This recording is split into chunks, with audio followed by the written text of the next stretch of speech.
कराडातील S mobile शॉपीवरील दरोड्याचे CCTV footage viral.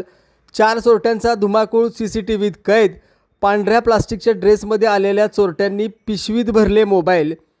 Karad शहरातील मोहिते हॉस्पिटल जवळ एस मोबाईल शॉपीवर शनिवारी 22 ऑगस्ट रोजी रात्री 2:30च्या सुमारास चोरट्यांनी धाडसी चोरी केली। या घटनेचे महत्त्वाचे सीसीटीव्ही फुटेज पोलिसांच्या हाती लागले असून 2 चोरटे शोकेसमधील मोबाईल पिशवीमध्ये भरताना स्पष्टपणे दिसत आहेत। सीसीटीव्ही फुटेजमध्ये दोन्ही चोरट्यांनी अंगावर पांढऱ्या रंगाचा पारदर्शक प्लास्टिकचा ड्रेस परिधान केल्याचे दिसून येते। चेहरा व शरीर झाकून दुकानातील पुरावे मागे राहू नयेत यासाठी त्यांनी विशेष खबरदारी घेतल्याचे प्राथमिकदृष्ट्या दिसत आहे। दुकानात प्रवेश केल्यानंतर दोघेही थेट मोबाईलच्या शोकेसकडे जातात आणि एकापाठोपाठ एक मोबाईल काढून पिशवीमध्ये भरताना दिसतात।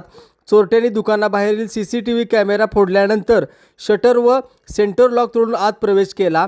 त्यानंतर अत्यंत नियोजनबद्ध पद्धतीने मोबाईल संच लंपास केले। या घटनेत सध्या 110 ते 115 मोबाईल संच चोरीला गेल्याचे समोर आले असून त्यांची किंमत अंदाजे 30 लाख रुपये आहे।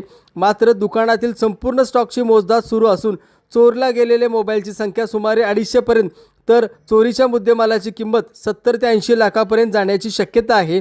दरम्यान चोरटे स्विफ्ट कारमधून 4 जण आले होते। सीसीटीव्ही फुटेज, स्विफ्ट कारच्या हालचाली आणि तांत्रिक तपासाच्या आधारे पोलिसांनी तपासाला वेग दिला असून 3 स्वतंत्र पोलीस पथके चोरट्यांच्या मागावर रवाना झाली आहेत।